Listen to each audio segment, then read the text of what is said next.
The extramural lecture stands as the flagship lecture body of IIT Madras and is aimed at enriching the learning experiences of students beyond the confines of traditional classrooms. It was in the early 1980s when a group of students with strong encouragement and support from IIT Madras inaugurated the EML series. Throughout its journey, EML has proudly hosted a vast array of experts, speakers, and visionaries from different walks of life who have inspired and ignited inspiration within the student community by sharing their invaluable experiences. These eminent personalities include Dr. APJ Abdul Kalam, His Holiness Dalai Lama, A.R. Rahman, Srimati Nirmala Sitharaman, Vishwanathan Anand, Dr. Venkaiah Naidu, former ISRO Chief Dr. S. Somnath, the Chief of the Defence Staff General Anil Chauhan, Mr. Kailash Satyarthi, Mr. S.S. Rajamouli, and many more. It is our honor to host Sri Venkatesh Prasad as a chief guest for today's ceremony. Venkatesh Prasad is a former Indian pacer known for his fearless approach. He has 292 international wickets to his name in 194 matches. And Arjuna Awardee, he was at the front line of the Indian attack, bowling in tandem with the likes of Javagal Srinath during the 90s.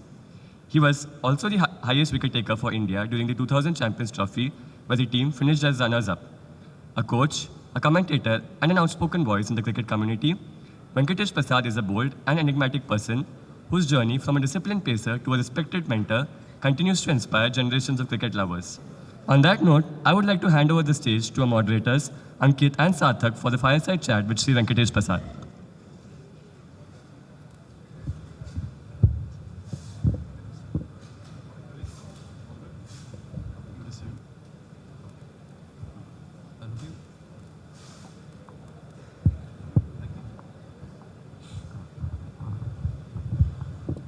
Good morning, sir. We welcome you to IITM campus once again. Thank you very much. A very good morning to you all. So, sir, without further delay, let's get started. Over the years, Indian cricket has witnessed significant changes in the level of competition. Based on your vast experiences, both as a player and as a coach, what advice would you give to the young players out there to survive and thrive in such competitive and stressful field? Firstly, a very good morning to you all. Lovely to be here, lovely to see you all. And thanks for the tremendous welcome that I got. Really appreciate this. Thank you very much. And also thanks for your patience. That's been taking some time. It's taken some time to start this whole event. But otherwise,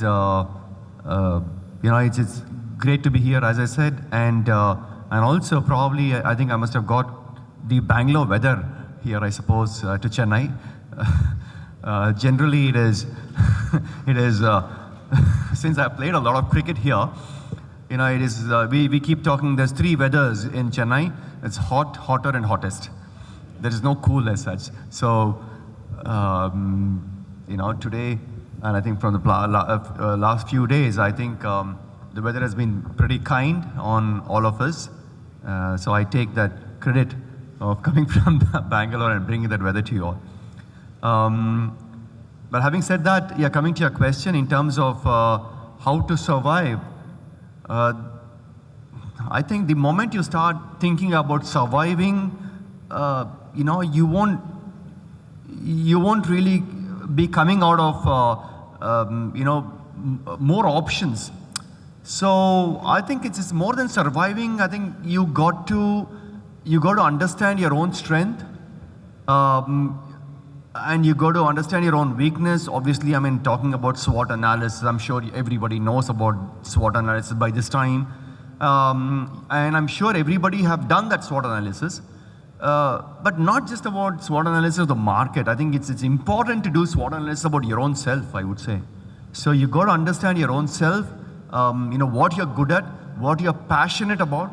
And if you understand that, and then you can start working towards that, working towards strengthening your strengths that you already have, and that gives you a good sort of foundation, good stead to take on anything. So I think that's how you can probably handle the pressure that you have. There's a lot of competition out there, no matter what it is, whether it's be it cricket, be it sports in general, or for the IITians.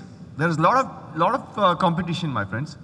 So I think you need to be having a lot of confidence, and you will have that confidence once you start believing in your ability. So finally, it's all about believing in your ability, having faith in what you do, and keep working hard.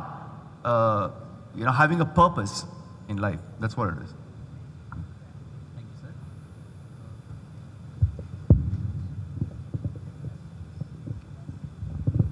Thank you, sir.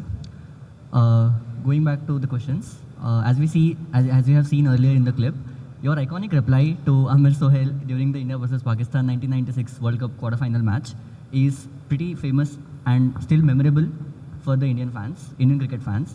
Can you take us through what exactly was going on in your mind after the whole incident, and especially what was the reaction from the public after the incident? Yeah, I mean that has become iconic now. But when I was playing, I never felt that it's going to, turn out to be the way it is now. Thanks to you all, even today, even this generation of people also, keep watching that and make it more iconic.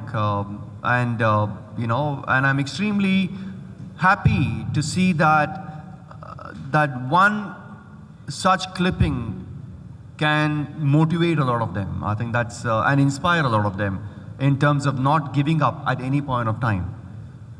Talking about that particular incident, of course, even when I was looking at that sort of clipping, even today, generally I don't go too deep into it. Basically, I said, okay, I have done my job. I was supposed to get the wicket of the opponent. But when I was looking at that clipping, even I had goosebumps, honestly. And it's not just about the clipping, also the music that went behind it. So I was wondering, I mean, did it all happen like that? If I go back, see, it was in 1996, so 30 years almost. Well, the pressure was different, the atmosphere, the environment between the two countries were different. And there was a lot of tension between the two countries, across the border, and a lot of things were happening politically. So, till that time, till 96, whenever India played against Pakistan, they used to feel, okay, hum haar jate aaj. That was the psychology. Okay, even when I used to watch cricket in 94, 95 or 93, 92, till then we didn't have television at home. I come from a very middle class background, or probably lower middle class background, where we didn't have television, and we used to just keep hearing a few things, that's about it. So when we start watching, and we used to hear a lot, like when India plays Pakistan, so finished, aaj to game gaya. Even my mother used to say the same thing. In Canada, ಇವತ್ತು ನಾವು ಸೋಲ್ತೀವಿ ಇವತ್ತು ಅಂತ, like that. ನಾವು ಇವತ್ತು ಇನ್ನಿಕ್ಕೆ ನಾವು ತೋತಿಟ್ರು on it. Yeah. So I'm sure you all understand what I'm saying, right? In Kannada or in Tamil. Okay, so that was the psychology. Obviously that game was extremely important. It was India-Pakistan game, a lot of pressure before the game and during the game. Of course, you saw the scoreboard there. Even I was just watching from there. I was just trying to see what the score was. When it was 14 overs, I was bowling my 15th over. The power play then was 15 overs of power play. Mind you, it's not 10 overs like how it is now. In a 50-over game, the power play is 10 overs, whereas when we were playing, the power play was 15 overs. It was even more tougher. Okay, and also we had to have two fielders catching in the 15 yards, not the 30-yard circle. Now there's no catching as such. There's no 15-yard catching now. It's all in the 30-yard circle, they'll stay. Only two fielders outside, right? So then it was even more tough to bowl. Okay, and that's when it happened. Of course, we had scored quite a bit of runs. 280, 290 was our score, which was pretty good. Even today, it's a good score in a one-day game, 280, 290. But still, it was not easy to bowl because Chinnaswamy Stadium is very, very good when it comes to batting, especially in the night. Okay, so they were chasing, and the score was somewhere around 112, 13, something like that, 14 or something like that. So it was not easy, and they had just lost one wicket. That's about it. So we had to get a wicket at the time to break the partnership, and that's when this whole incident happened, where the batter Amir Sohail hits me through cover point region, Do you all understand the positions of cricket? When I say cover point position, you all understand? Yes? So hits me for a boundary. So I'm in my follow through, and he comes towards me, and he, you saw in the we all saw what happened, and he pointed his bat towards the direction where he hit me. He was gesturing like this, saying that he's going to hit me again there next ball. Yeah, I mean there was, and even I did say a few things which you don't see it there. Because my back was towards the camera actually, so they were focusing more on the batter. So there was a bit of banter there in the middle. So obviously I have to come back. With a solution, right? So when I was going back, I was thinking whether it's going to be, what he said is going to happen. Did he really mean that? Or he was just saying something and trying to disturb me even more.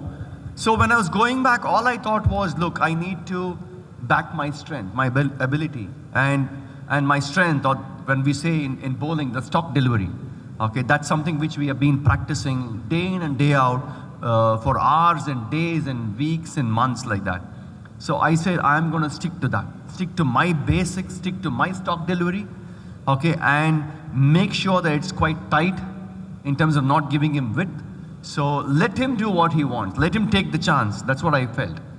Okay, and so when I turned around to bowl, all I was focusing on was just bowling that tight line and length, not giving him any room or not bowling short, or let him take his chance, let him do what he wants. And he tried to play the same shot that he played the previous ball and expose his off stump.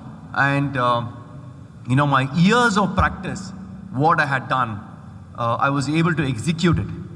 And finally he was bowled. And that was the turning point. That was the turning point of the game. And we eventually went on to win the game. And not just winning. So yes, it was extremely important winning that game because I had to break that partnership. And from there onwards, our psychology was different. Every single Indian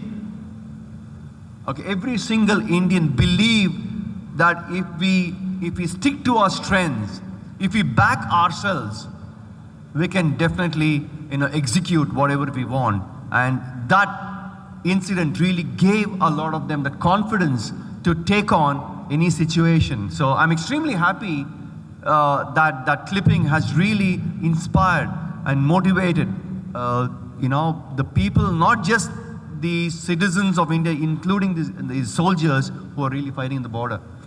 So that's the kind of impact that clipping has had. So again, getting back to the first question which I answered. So guys, you've got to believe in yourself. You've got to believe in yourself. All I did was to believe in myself. You can do n number of prayers, go to n number of temples, but finally you got to work hard. You got to understand your strength and work towards that. Well, sir, that was indeed interesting to know your entire mindset behind that incident. Now, I'm pretty sure the next question will connect very well with the Gen Z. So, from 2013, the Indian team has participated in multiple ICC tournaments, but has always been unable to breach the final frontier. But the current spirited young Indian unit has been able to pull off 2 ICC Cups within the span of 9 months. So with the Asia Cup looming around and also the upcoming ICC events and the World Test Championship where we are yet to make some real impact, how do you think the current Indian team will fare in such tournaments? So it's a process, and cricket does not depend on any single individual. There were many great cricketers who have come and gone, and cricket has still stayed, lived, and we keep on achieving. So at one point of time when I was playing, when when Anil retired or Sachin Tendulkar retired, Anil Kumble, when I say Anil Kumble, Sachin Tendulkar, when these guys retired, or VVS Lakshman, Virendra Sehwag, so who's going to be the next players who can take up that slot? So do we have somebody like that? And suddenly there was Rohit Sharma, there was Virat Kohli, There was, Ashwin who came up to replace Anil Kumble, so on and so forth. So cricket is not dependent on any particular individual. So it goes, it stays, and now Virat Kohli and Rohit Sharma are retired. Now, sorry? Sorry? Oh, okay, cool. Yeah, it's unfortunate that he retired from the test matches. I feel that he should have played more test matches. Having said that, now it's Shubman Gill.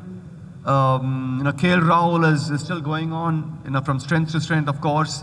So is Jadeja or Yashasvi Jaiswal and so on. So I think they've shown that they can do it. So I think, that's how it is. So you just got to trust yourself, I feel. And in a team game, you got to play together. You got to have a goal. And to achieve that goal, obviously, you need to play as a team, but also you need to understand that you need to be able to contribute to that goal. So I think it's been going in the right direction, I feel. And that's largely because of BCCI and the cricketing structure and also the exposure that these guys have got with the Indian Premier League. Thank you, sir. So you previously mentioned about tensions between India and Pakistan. So currently, the Russian and Belarusian flags are banned due to the Russia-Ukraine war across the sporting events. So do you think it is high time that the same is done with a country like Pakistan?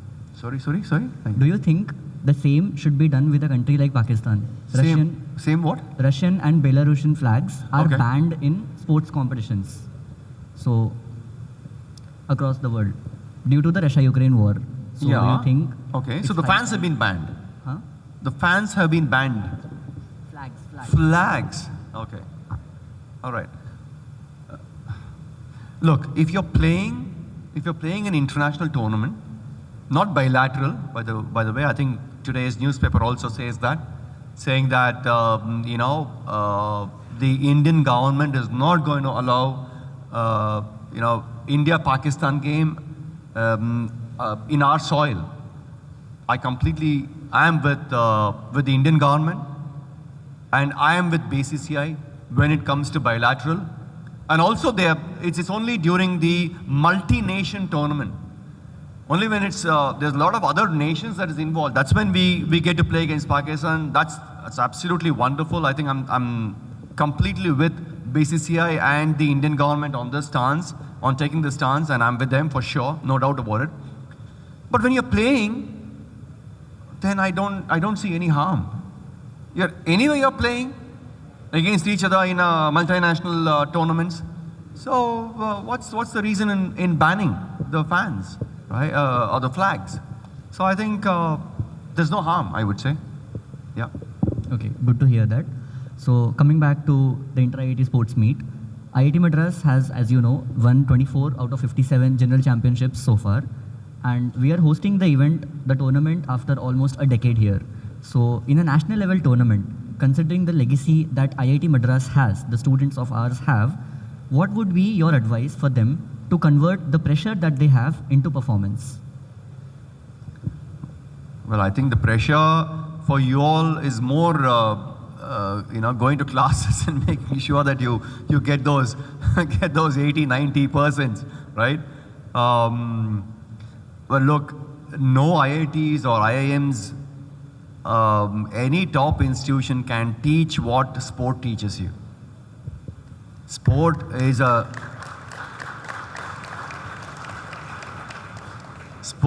great leveler. It teaches you how to handle pressure. It teaches you how to, come out of a slump. Okay, how to face defeats and how to really raise again. It teaches us so many things, which there is no course for it. So one of the reasons I think every single individual needs to play a sport. Yeah, could be a team sport, could be an individual sport or something. A physical activity has to be there, which is in one way good for one's health, and secondly, the kind of awareness you would you would get to, you would get to know yourself basically when you play sport. What you're good at, how you react to a certain situation, how you adapt, how you analyze the opposition, how you analyze the situation, right? There's a lot of science and maths and everything. So sporting people need to, of course, they need to, have a certain basic education, I would say. And also people from these, high-end institutions, educational institutions need to play sport so that will teach them how to handle the pressure that you are all facing. Yeah, it's not easy. There's so much of pressure on you guys, right? So if you get to play a sport, please try and see if you're able to take out, say, about an hour or 2 hours in a day to play a sport. That will be really, really good for you to understand your own self, how you behave, how you react, how you're proactive, how you think ahead of the opposition and so on, and that will help you handle pressure much, much better. So I think stay focused. There is a lot of history. You said you have won a lot of tournaments. There's a lot of history. It's your responsibility to keep raising the bar, I would say. So you cannot come below the bar. You cannot just be below the bar. So you got to either stay there or go up. So work towards that. There's no second option. So I'm sure that answer would be really helpful for the audience here. I hope so. So, moving on to the next question. In recent times, workload management has become a keyword among various cricket boards. And given that Jasprit Bumrah recently opted out of 2 test matches in the Anderson Tendulkar Trophy, including the crucial final match, what is your take in this whole issue and trend being followed across the globe right now? The workload management has come in only after the T20s have been introduced, whether it's T20Is, that is T20 internationals, or the IPL, Indian Premier League. So because this format has been introduced, so there is more load on the players. When I say more load, it's just that they play a lot more. But otherwise, if you look at test matches and one-day internationals, it's pretty much the same. They play around 12 test matches, on an average per year, and they play around 35 to 40 one-day internationals on an average. That's been there for a long time. From last, say, about 25, 30 years, it's been the same. That's not changed. Okay, so now because of the introduction of this T20 format, there's more load on the players. But then, look, if you are talking about T20, what are we talking about? 4 overs for a bowler? 4 overs, 24 deliveries, that's about it. And what does Jasprit Bumrah do? Jasprit Bumrah does the same that he does in a test match. He doesn't do anything else. So what I mean is that's a great thing that he does. Great thing. He doesn't change his bowling, from format to format. He sticks to the same line and so on. He just follows the basic. So we keep talking, the basics never change, be it any format, right? You can, in a T20, because you have to score more runs, you can play a cross-batted shot, but how many cross-batted shots can you play? You can play 1, 2, the third one is going to go up and you're going to get out. The same thing if you play with a straight bat, you can still keep scoring runs, you can still keep scoring those boundaries and the sixers. That's a basic, right? And that's exactly what Bumrah does as well, be it one-dayers, be it T20s. He bowls the same way like how he bowls in a test match. The line and length, the length that he bowls. So, in my sense, workload management, how you can handle is about prioritizing. Making sure you prioritize what is important for you. I think a few players have prioritized T20 as their number 1 priority. So they have stopped playing test matches.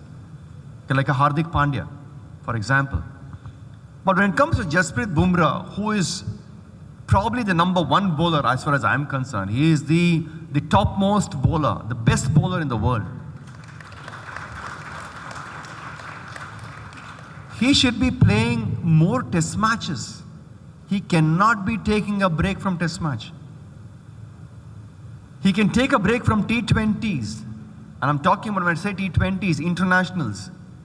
He doesn't need to play T20 internationals. I mean, he was there in the team. They won the T20 World Cup. Right? So he's achieved. So let him play test matches. And if he wants to play a one-day internationals, fair enough. Fair enough. And okay, for the sake of money, he can play IPL. That's fine, Indian Premier League. But then test matches he can never miss. That is real cricket. And people would like to watch, even I'm sure we have all watched India-England series. What a thriller it was, right? And that is what test match is all about. Till the last day, till the last wicket is being removed, is taken, you don't know which side the game goes. And I have been involved with some fantastic test matches, especially the one that I played here in Chennai, way back in 98, 99 against Pakistan, which we lost the game by 12 runs or something like that. 12 runs, a test match, losing a test match. So that's what test match is all about. It was like a pendulum. It was going on both sides. At some stage, we were on top. On the other side, Pakistan team was on top. So I think, it's a real test of character, test of skill, test of endurance, and you can say whatever you want. And that's real cricket. So in my case, Bumrah should be playing almost all test matches. And if he prioritizes his time, his workload, I'm sure he'll be available for the next about 4 or 5 years. No doubt. Yes, sir. I'm pretty sure we all also want to see Bumrah in test matches. So now we have a rapid fire round for you. So we'll be asking a set of questions. So let's get started. Okay. Who is the toughest batter you have had to contend with?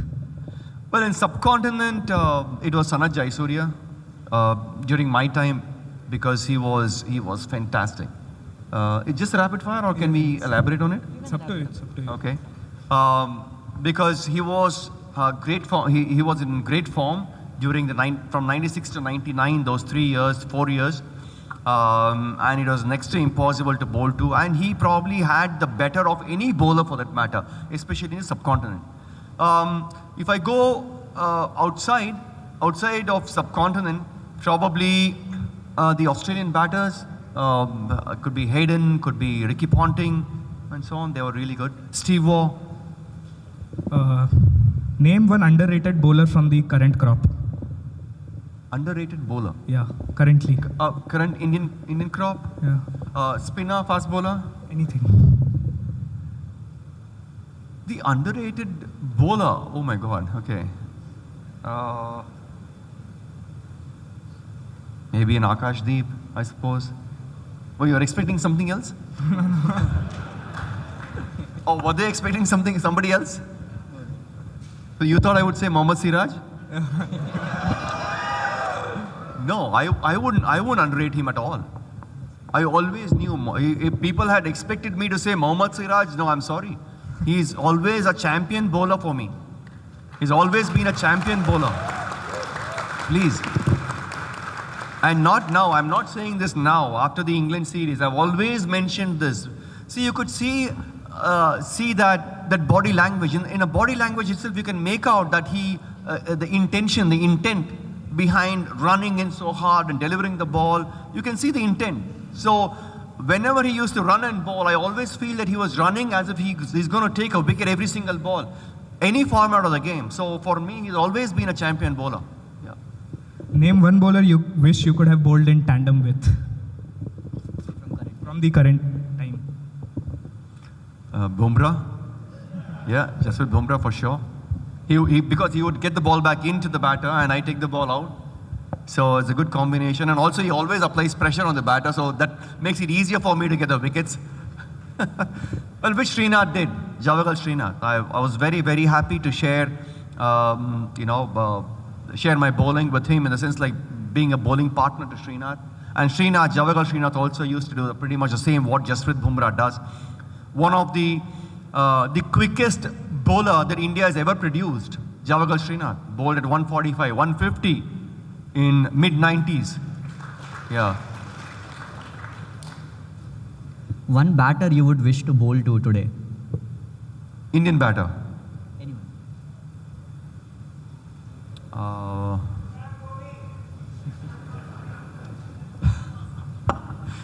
well, no, I would prefer to bat prefer to bowl to anybody. Yeah, for me, I never looked at them as somebody, bigger. Well, I didn't have the pace or the bounce, so I had to be that much more aggressive, right? On the field, I was pretty aggressive, probably more aggressive than any other bowler. Even the bowlers who had more pace, I was pretty much aggressive, more aggressive than the people who had more pace, because I had to show that, right? So if I'm not able to bowl fast, might as well show it in my aggression. But again, even if you're aggressive, you got to know your limits. You got to keep calm. You got to be able to think properly. Not just sake of aggression. You got to be aggressive and then lose your line and length and bowl all over the place. There's no point in it. Name a fierce rival on the pitch whom you are close friends with off the field.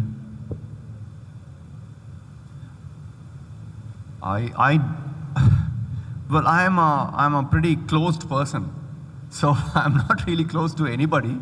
But for me, on the field, everybody are rivals. Everybody are rivals. So now just imagine on the field, if I bowl an half volley, is he going to just defend, okay, because he's my friend? No, my best of my friend would be hitting me for a boundary, right? So I look at it in that way. So I would like to get him out, as simple as that. Yeah, I don't care. Play within the rules, get him out, and I'm not going to give an inch. Yeah, when I'm on the field. But off the field, I'm close to everybody, and it's not that I'm too close to anybody. Yeah, so that's what it is. An Indian upcoming bowler today who you see dominating the international stage in a few years' time. Oh, there are many. Prasad Krishna is there,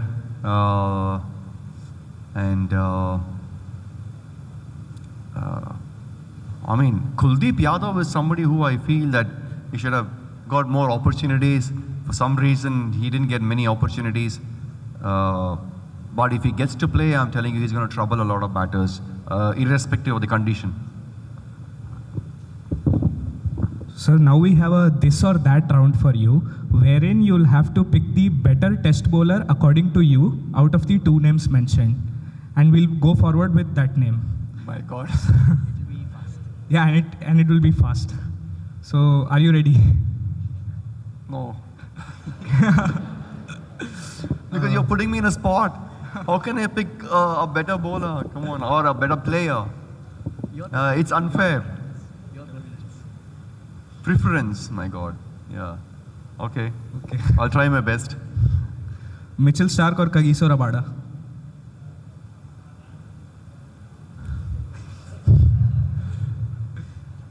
Both are equally good, man. Come on, one is a right arm bowler, one is a left arm bowler. I would still go with Kagiso. Kagiso Rabada or Javagal Srinath? Javagal. Javagal Srinath, Wasim Akram. Oh, wow.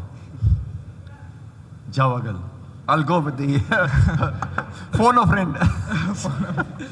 Javagal Srinath or Alan Donald? Javagal.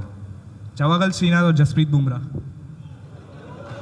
Oh. So I would go with my instinct or what they feel. Javagal. Javagal Srinath. What happened? What happened? Come on, guys. That shows that you have not watched Javagal Srinath. You have watched more Bumrah. Javagal Srinath or Stuart Broad?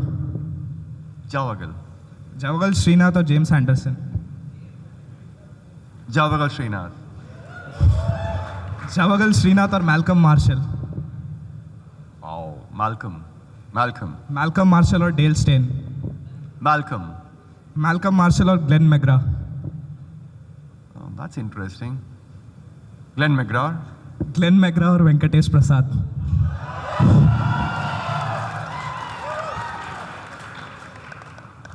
You clapped for the question or waiting for my answer? Glenn McGrath. Well, sir, it was indeed fun. Yeah, so that brings us to the end of the fireside chat, and now we are open for audience questions. Benefit. Hi, sir. It's a very cricket-related question. So back in your era, bowlers were more used to bowling quicker deliveries, swing, bounces, but you were one of the first people to show more variation with your cutters, slow balls, slow yorkers. So what was your thought process behind approaching bowling like this back then? Thought process? Thought process behind bowling, your variations back in the day. Variations, okay, cool. Look, as I said earlier, I was not as quick as a lot of them, like who they mentioned, Alan Donald or a Javagal Srinath or a Malcolm Marshall, McGrath or Brett Lees or, Bumrahs and so on and so forth. So I had to come up with something. I had to come up with something different. I had to invent something. So that would give me the edge in international cricket. If I don't invent, I mean, you have seen the companies going down if they don't reinvent, redesign, right? Especially in the phone industry. We have seen it. People, they've closed shop, they've shut shop, right? Because they were not willing to reinvent. So if I had not done that, if I had not worked on some variations which would give me that edge, okay, at the international level, then I wouldn't have survived. I wouldn't have played whatever that I have played, right? So with my limitations, I had to bowl. I was not one of the quickest, like 140 plus bowler, I was not the one. So I need to accept that. No matter how much I tried on my physical fitness or, hours of bowling, hours of training or whatever it is, I couldn't bowl more than 150 because it's all biomechanic. I'm sure you all understand biomechanics more than the players. It's a human body movement. So the movement that I had, my run up to the delivery, I was not exerting that much of force behind the ball to bowl more than 140. And the fast twitch muscle fiber, the slow twitch muscle fiber, so I had more of slow twitch muscle fiber because I trained in that way. So it became more of a muscle memory for me. So it is more of smooth running and bowling and smooth action. So I could bowl for long hours. Same thing cannot be said for a quick bowler who would get tired, say, in 5 overs. I could bowl 8 overs, 9 over spells. Okay? So now, one is I had to be extremely consistent because for me the margin of error was very less. I had to be accurate. And also, to survive, to fox the batter, I need to come up with something different, like a leg cutter and a change of pace, that slower one. So I kept on reinventing myself, and to get better and better, to get that edge basically in the elite level. So that's what I did. That's how. So you got to keep thinking. I'm sure you all in that space where you all have to do that going forward. Now AI, I don't know what after AI. I'm not very sure. So that's what it is. Next. So two more questions. One. Hello, sir.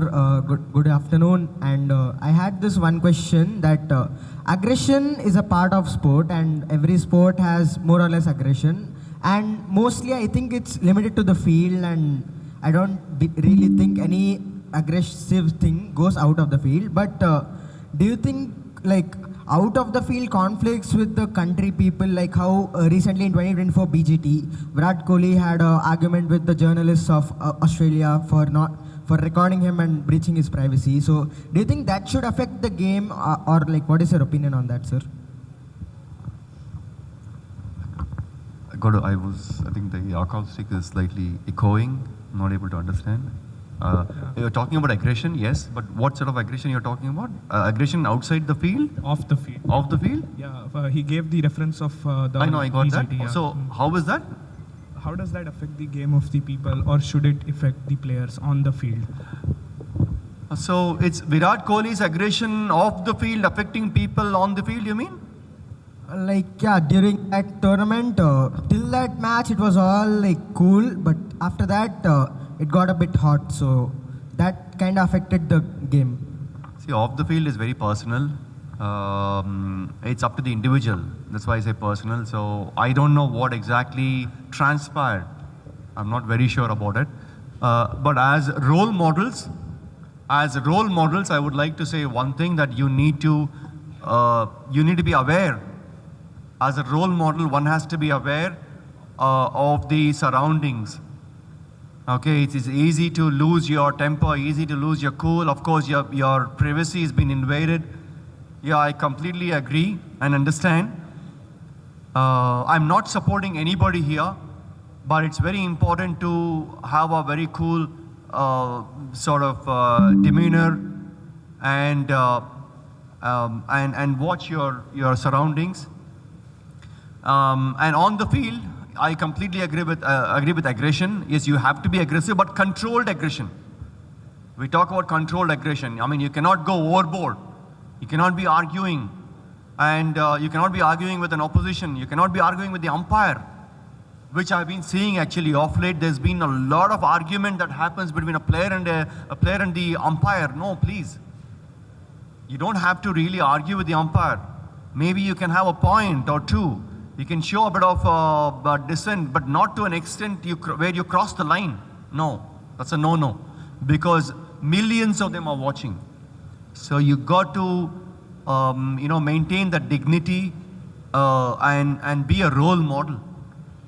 Okay, that's extremely important. And respect, treat everybody the same, whether it's on the field or off the field. Especially off the field, you need to treat everybody, really well. You cannot show off. You have to be grounded. Because I always feel that for me, it is the people who are more important. They are the ones who have made me. Yeah, I might have a special skill. Fair enough, but if you don't come and watch me, then what is the point in having that skill? Right? That's what it is. Thank you. Yeah. So last question, please. Last question. Yeah. Hello, sir. First of all, welcome to IIT Madras. Thank you. Yeah. So my question is, if you were bowling in this era, which batter you would love to challenge and why specifically him? I would definitely like to challenge the best of the batters. It doesn't matter for me who is the best batter. Yeah, that's been my temperament. That's been my the way I play. That's how I am. I don't care who is batting there. Yeah, I am not bowling to that batter or the batsman. I am bowling to get him out. So I need to look at what I am good at and his weakness, and where I can get the better of the opponent. That is how I look at it. Be it Virat Kohli or be it Sachin Tendulkar or be it anybody for that matter. I love challenges and I love to take challenges head on. I am not somebody who would like to, who would like to, when there is a pressure, when there is the best of the batter, either fight or flight. So there are only two things. So I am somebody who would like to fight, not run away. Yeah. So when you have to fight a situation, then you have to think calmly and understand, who it is, what you're good at, what you need to be doing, and so on. So it doesn't matter for me. It doesn't matter. Okay. Thank you. Thank you very much. Thank you.